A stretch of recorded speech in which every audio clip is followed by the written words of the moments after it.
বেবির পেট ব্যথা শুধু গ্যাস অ্যাসিডিটি না অন্য কোনো সমস্যা? বেবি কাঁদলেই কি মনে করতে হবে পেটে অ্যাসিডিটি বা গ্যাস হয়েছে, নাকি কখনো এটা সিরিয়াস প্রবলেম এর সাইন হতে পারে? আজ খুব সহজ ভাষায় ব্যাখ্যা করছি। গ্যাস পেন হলে সাধারণত যা দেখা যায়, নাম্বার 1, বেবি হঠাৎ হঠাৎ পা মুড়ে পেটের দিকে টানে।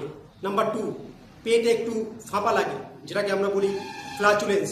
নাম্বার 3, ঢেকুর বা গ্যাস বার হলে বেবি শান্ত হয়, চুপচাপ হয়ে যায়। নাম্বার 4, ফিডিং মোটামুটি ঠিকঠাক নেয়, খুব একটা প্রবলেম করে না।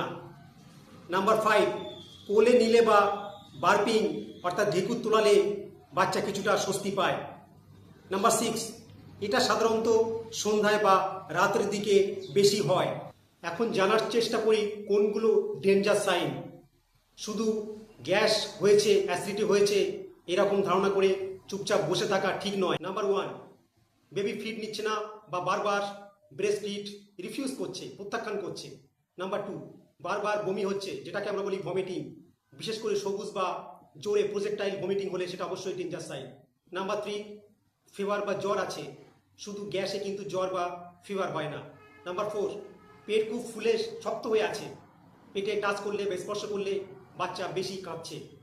নাম্বার 5, বেবি অস্বাভাবিক আনন্যাচারাল চুপচাপ হয়ে গেছে এবং বেশি ঢিলে ঢিলে লাগছে, নেতিয়ে মতো পড়ছে। নাম্বার 6, পায়খানা লালচে বা রক্তের ছিটে আছে বা বারবার পাতলা পায়খানা হচ্ছে। বাচ্চার কান্না 2 থেকে 3 ঘন্টা কন্টিনিউ হচ্ছে, কোনো মতেই থামছে না।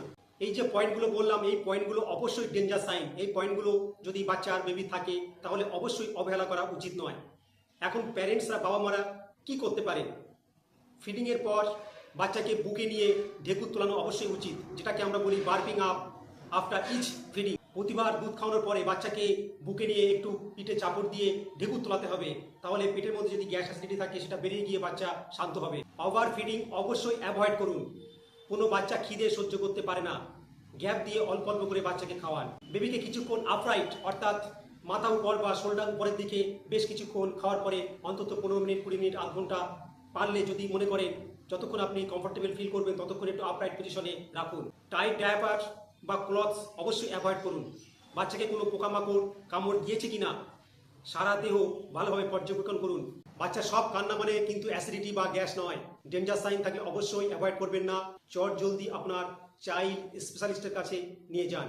এই ভিডিওটি বেশি বেশি করে শেয়ার করুন এবং অবশ্যই সেভ করে রাখুন। নূতন মায়েদের, নূতন প্যারেন্টসদের অবশ্যই কাজে লাগবে। আমার চ্যানেলকে অবশ্যই সাবস্ক্রাইব করে সর্বদা চ্যানেলের সঙ্গে থাকার অনুরোধ রইল। আজকে এই পর্যন্তই, ধন্যবাদ।